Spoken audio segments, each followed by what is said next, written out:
Hey there, future educators! Today, we're diving into one of the most essential skills you'll need for your teaching demonstrations: creating a detailed lesson plan that will help you score well on the DepEd Classroom Observation Tool, or COT. And trust me, this is more than just filling out a template.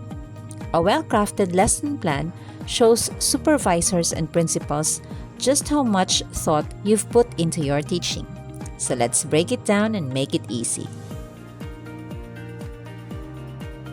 Before we jump in, let's talk about why a detailed lesson plan matters.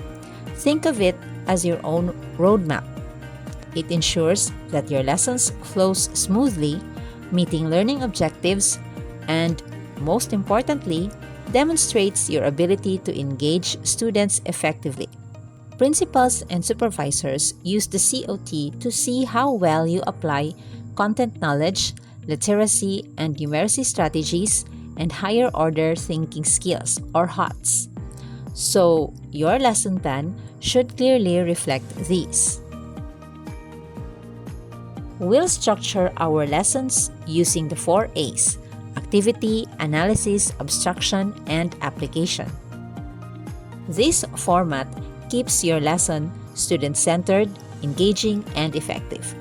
But how do we ensure that each part of the lesson properly reflects the first 3 COT criteria? Let's break it down. Now let's focus on the lesson proper and see how we can craft dialogue and activities that highlight the first 3 COT criteria. We'll use a sample science lesson to illustrate each one. Your lesson should demonstrate a deep understanding of science while also making meaningful connections to other subjects. Within the curriculum refers to reviewing past lessons or providing a preview of more advanced topics related to the current discussion. Across the curriculum means linking the lesson to other subjects or disciplines. There are many ways to achieve this, and the best approach depends on factors such as class size, interests, available resources, and time constraints. Let's explore different strategies to find the one that works best for your class. I incorporated 2 approaches to enhance learning. Within the curriculum, I encouraged students to recall the name of the equation, building on their prior knowledge from grade 7. Across the curriculum, I connected the concepts to sports, specifically a free throw in basketball, knowing that many of my students enjoy playing or watching the game. You might think that literacy and numeracy are only for English and math classes, but they are essential in any subject too. As my former professor, Dr. Sabalbaro, used to say, every teacher is a language teacher.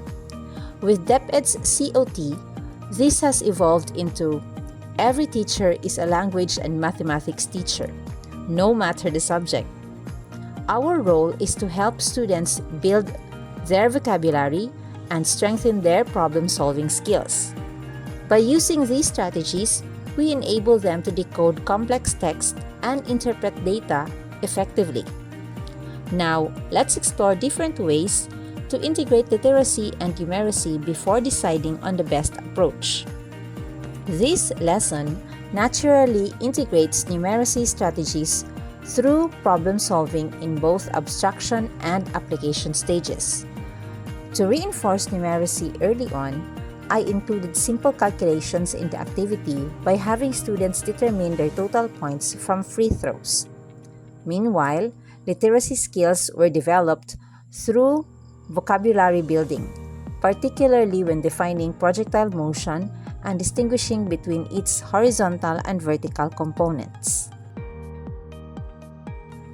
Principals and supervisors want to see that you're challenging students to analyze, evaluate, and create, not just memorize. But again, the best way to do this depends on your students and context. Let's check out the possibilities. In this lesson, I encouraged students to make predictions and observations early on during the paper ball demonstration. This approach continued in the analysis phase, where we discussed their findings after the activity of throwing paper balls at targets. I reinforced critical thinking, again, in the abstraction phase after introducing the equation, guiding students to connect their observations to the mathematical concepts. Throughout the lesson, I incorporated thought-provoking questions to deepen their understanding of projectile motion. By now, you should see that a well-crafted lesson plan is more than just a requirement. It is a powerful tool that helps you teach effectively and perform well in your observations. If you consistently apply the first 3 criteria in all your lessons, you'll be a good enough teacher.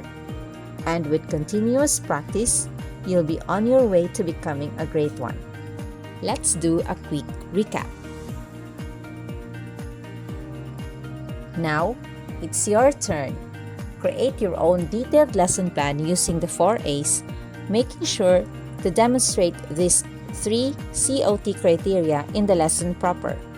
Share it with your mentor or your classmates for feedback. Remember, great teaching starts with great planning. Thanks for watching. If you found this helpful, don't forget to share this with your fellow pre-service teachers. Happy planning and see you in the classroom.